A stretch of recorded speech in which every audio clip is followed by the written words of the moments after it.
한동훈 비대위원장이 저기서 얘기하면서 뭐 지역이 뭐 어디가 중요하고 어디가 덜 중요하고 한 게 아니다. 다 중요하다 이렇게 강조를 했지만 대전, 대구부터 간 이유는 있겠죠? 그럼요. 예. 대전은 사실 스윙보터라고밖에 볼 수 없어요. 예.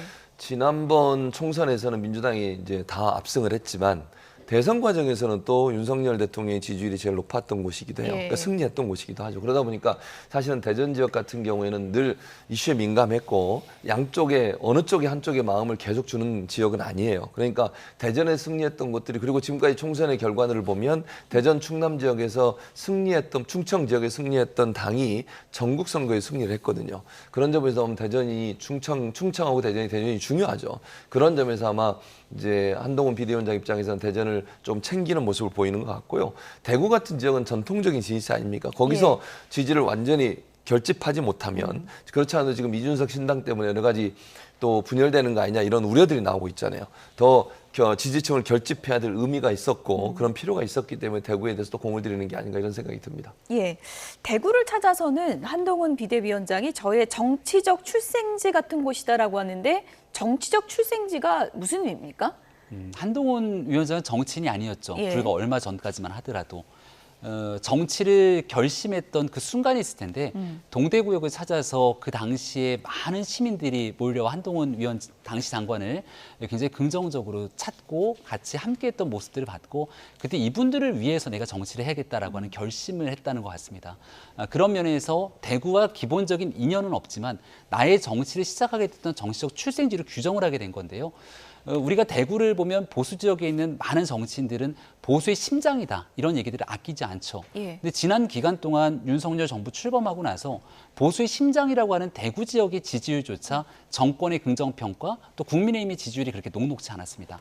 그걸 한동훈 위원장이 다시금 보수의 심장에서부터 분위기를 뜨겁게 가져갈 수 있다면 보수 결집부터 그다음 중도 외연 확장으로 나아갈 수 있는 순서, 단계가 있기 때문에 그거를 하기에 가장 적절하고 좋았던 표현이 내 정치 시작이다라고 선언적 메시지를 냈던 건 대구 지역에 있는 많은 당원들에게도 울림 있는 메시지였을 거라고 봅니다. 정치에 별 관심 없었는데 정치 나온다는 걸 언제 결심했을까 많은 분들이 이제 궁금했는데 지금 이제 한동훈 비대위원장 본인 말로 이제 직접 들어보면 그때 이제 사인해주고 많이 오니까 기차표도 뒤로 미루고 막 그랬잖아요. 그랬었죠. 그때 맞아요. 본인이 그런 걸 좀 느꼈나 봐요. 그런 걸 느꼈나 예. 봐요. 그러니까 본인 입장에서는 이제 물론 검사로 재직할 때나 아니면 예. 법무장관으로 재직하는 과정에서 그런 경험을 하기가 어렵잖아요. 정치인이 아니니까.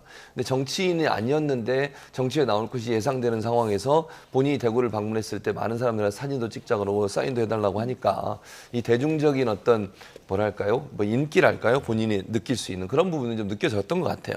그러다 보니까 정치를 해도 되겠구나라는 생각이 들지 않았을까. 이제 본인의 표현대로 제가 지금 따라서 얘기를 하는 겁니다. 그래서 이게 이제 물론 거기서 보여지는 모습만 가지고서 정치에서 반드시 성공한다는 걸 보장할 수는 없어요. 왜냐하면 모이는 분들은 사실 누가 됐든 그 사람을 좋아하고 그 사람을 지지하고 그 사람과 사진 찍고 싶은 마음이 있기 때문에 온 거잖아요. 예. 반대로 얘기하면 오지 않은 분도 많이 있다는 거죠. 그래서 보통 이제 선거할 때도 자기를 좋아하는 사람이 모이는 것만 보지 말고 또 반대편에 있는 사람도 봐야 되는데 그런 부분들이 아직은 이제 정치인으로 오래되지 않았기 때문에 그런 부분은 좀 부족한 면이 있는 것 같아요. 그럼에도 불구하고 대구에서 그런 경험이 결국 내가 정치권으로 가도 승리할 수 있겠구나, 성공할 수 있겠구나 하는 자신감을 얻는 기회는 됐던 것 같아요. 그건 아까도 말씀드렸지만 본인의 관점에서 그렇게 볼 수 있지만 또 반대하는 쪽도 있다는 것도 함께 생각하면 정치를 해야 된다는 점은 제가 조언으로 드리고 싶은 말이고 다만 한동훈 비대위원장 입장에서는 그때의 경험이 정치권을 가는 것을 좀 주저하거나 아니면 고민하고 있을 때 가도록 하는 어떤 역할을 하는 그런 계기는 되지 않았을까 이렇게 생각합니다. 정치 데뷔하면서 엘리트 이미지나 혹은 너무 모범생 같은 이미지 그리고 정치 초년생이라 좀 정치에 잘 적응할 수 있을까 이런 걱정도 있었던 게 사실인데 대구에서는 뭐 그동안 보여주지 않았던 모습이죠. 넥타이를 풀고 뭐 의자 위에 올라가서 얘기를 하고 이런 모습들을 좀 보여줬다 그러더라고요. 젊다는 느낌이 좀 들지 않나 싶었습니다.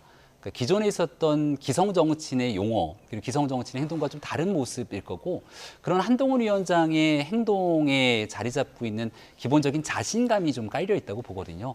한동훈 위원장에 대해서 지금 보수 진영의 절대적인 결집들이 일어나고 한동훈 위원장이 세련되고 역량 있고 또 전문성 있는 모습으로 당을 바꿨으면 좋겠다는 기대감들이 있는 만큼 이거를 본인이 할 수 있는 모든 자신감 있는 표현으로 전체에 있는 현장의 분위기를 압도하는구나라는 생각이 들었습니다.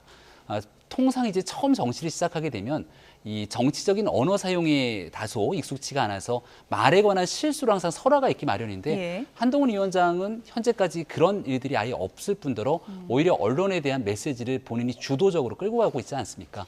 애당초 한동훈 위원장이 비대위원장으로 오게 되면 전체 선거판을 흔들 정도의 파괴력이 있을 거다 생각했는데 예. 그런 면들이 주요하지 않았나 싶습니다.